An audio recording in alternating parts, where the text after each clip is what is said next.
मैं चाहती हूँ खालिद चिश्ती साहब आप हमारे साथ मौजूद हैं और ख़बर हमारे पास तो नहीं है और कहीं से आई भी नहीं है, लेकिन ज़राए से मालूम हो रहा है ये ड्रोन स्वॉर्म्स का इस्तेमाल हुआ है रात वाले ऑपरेशन में और तैयारे का भी जिक्र आ रहा है। तो आपके पास तो अंदर की खबर होती है, आप हमें बताएं कि क्या क्या इस्तेमाल किया गया है अब की बार इनको सबक सिखाने के लिए।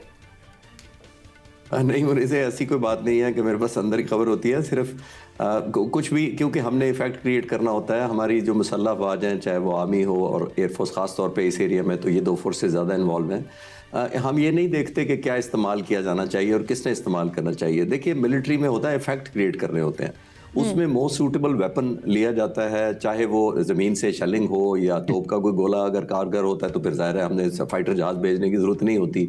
अगर हमें डेप्थ चाहिए होती है तो एयरफोर्स के जहाज़ जिसको बंकर कहते हैं, बस्टर या कोई भी जिस तरह का, या लेज़र गाइडेड वो यूज़ करते हैं वेपन्स। और अगर ज़ाहिर है रिस्क भी होता है अगर किसी वजह से, तो फिर ये ड्रोन इस्तेमाल होते हैं। अभी मेरे पास कंफर्मेशन नहीं है कि कौन सा वेपन यूज़ हुआ है, लेकिन at the end of the day अगर हमने अल्हम्दुलिल्लाह इफेक्ट क्रिएट कर लिया और टनल बस्ट कर दिया है और इसको हाइड आउट को एक्सपोज करके डिस्ट्रॉय कर दिया, तो फिर हम इंडिविजुअली सर्विस का क्रेडिट नहीं लेते। और बिल्कुल आपने कहा कि at the end of the day, जैसे हमने बात की कि हमने काउंटर टाइमली किया है, इफेक्टिवली किया, और सिर्फ एक जगह नहीं करते हम। इससे पहले भी मैंने आपके प्रोग्राम में एक दफ़ा कहा था कि जब हमने प्रिसीजन स्ट्राइक्स की थी पाकिस्तान ने अफगानिस्तान के खिलाफ, तो उस वक्त भी ऑलमोस्ट 100 टारगेट जो डेलिबरेट होता था, शायद 5 या 10 अप्रूव किए जाते थे।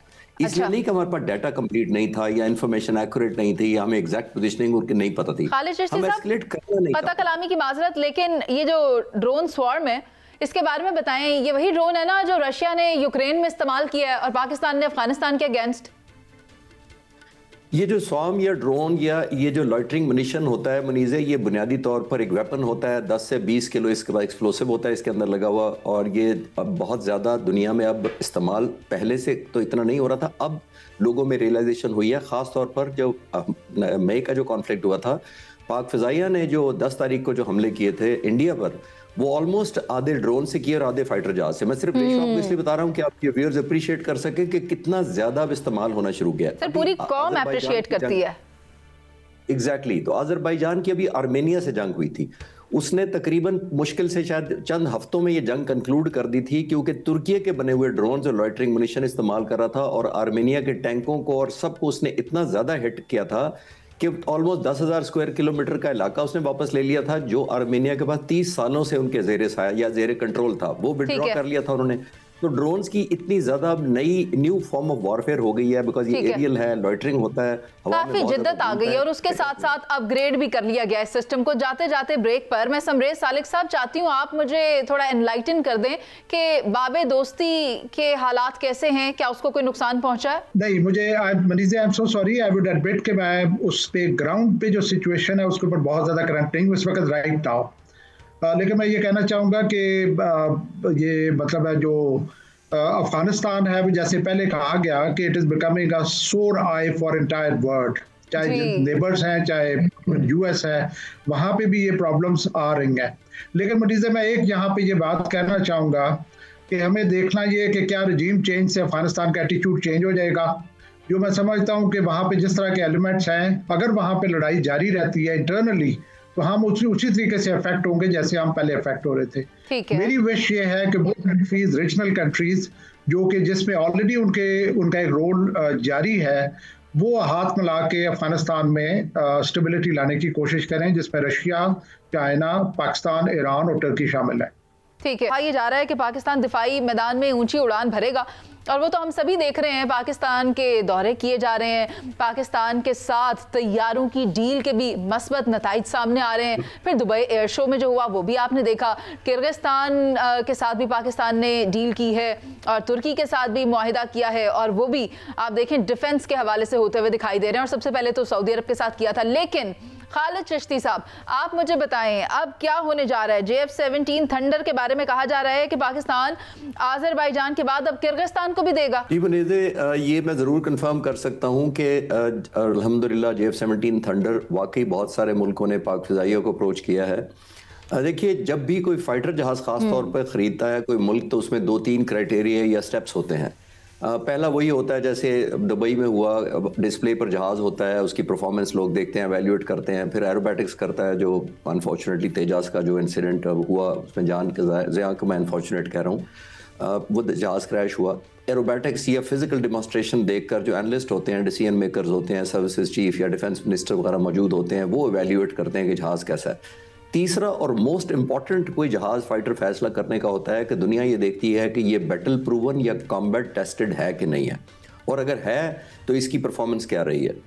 इसी वजह से आपने देखा कि हम कहते थे कि राफेल के शेयर गिर गए क्योंकि दुनिया ने समझा कि शायद राफेल अच्छा नहीं है, और मैंने कभी भी नहीं राफेल को बुरा कहता। JF-17 थंडर ने 2019 फरवरी में भी जब अभिनंदन का वाकया था उस ऑपरेशंस में भी ये जहाज शामिल था, अभी भी एक्टिवली शामिल था। रात को जब 6 और 7 मई की दरमियानी रात को JF-17 थंडर भी J-10 के साथ उड़ रहे थे, F-16 के साथ उड़ रहे थे।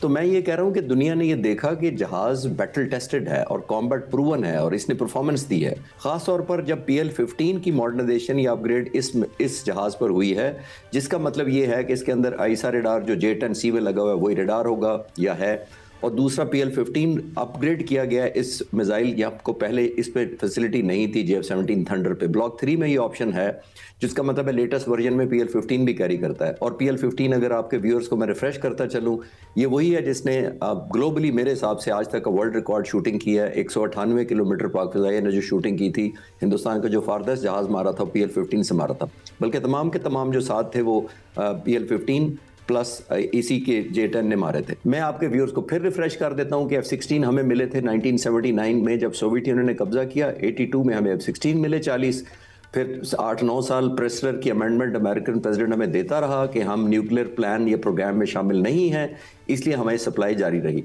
इधर सोवियत यूनियन टूटा 1989 में, वापस गया रशिया, वहाँ से रशिया बन गया, मुख्तलिफ मुल्कों में टूट गया। अमेरिकन प्रेसिडेंट ने हमारे जहाज़ भी रोक लिए, हमारे पैसे भी $658 मिलियन भी F-16 जो हमने किए हुए थे पेमेंट, वो भी रोक ली। एक्चुअली हमने वहां से सीखा कि जब आप एक जहाज खरीदते हैं तो जहाज बेशक F-16 हो या दुनिया का नंबर 1 F-35 हो, आपने ये देखना होता है कि ये जो कंटिन्यूटी होगी सप्लाई की, मेंटेनेंस की और इंजीनियरिंग सपोर्ट की, वो इंश्योर्ड हो सकती है कि नहीं। मैं समरेश सालिक साहब को शामिल गुफ्तगू करना चाहती हूँ। सर, मुझे नहीं पता आप इंडियन मूवीज देखते हैं या नहीं, लेकिन सनी देओल जो कि इंडिया के एक एक्टर है, उनका एक डायलॉग बड़ा मशहूर और यकीनन वो आपने भी सुना होगा, वो तारीख पे तारीख, तारीख पे तारीख, तारीख पे तारीख। सुना है आपने? जी बिल्कुल बिल्कुल। अगर आपने ये सुना है ना, तो आप देखें कि भारत नॉटम की तारीख पे तारीख देता हुआ नजर आ रहा है, और अब एक नया नॉटम जारी दिया। और मैं आपको ये भी बता दूं कि भारत ने कराची से 200 नॉटिकल माइल के फासले पर अपनी फजाई हुदूद बंद करके दोबारा एक्सरसाइज शुरू कर दी है। क्या कर रहा है भारत? अब मुझे देखिए, मैं जब से हमने भारत को नाको चने चबवाए हैं thanks to PF Pakistan air force मई 2025 में, उसके बाद से भारत जब तिलमिला रहा है, वो अपॉर्चुनिटी की तलाश में है, वो ऐसी हरकतें कर रहा है कि जिससे विच आर मीनिंगलेस, बट वो शायद समझता है कि ये कुछ करने से मैं पाकिस्तान को डरा धमका लूँगा या मैं पाकिस्तान को एक मुश्किल में डाल सकूँगा। जब मतलब एक तो शुरू में हमने उनको चेकमेट किया कन्वेंशनल डोमेन में, अब जो इंडिया है उसके सिस्टम में बहुत सारी इनएडिक्वेसीज और जो कमियां हैं वो सामने आई हैं जब उसने एक हमले का रास्ता अडॉप्ट किया पाकिस्तान के खिलाफ। जब वो हो गया तो उसके बाद पाकिस्तान के खिलाफ उसने प्रॉक्सी वॉर को हाइटन किया, टेररिज्म को हाइटन किया।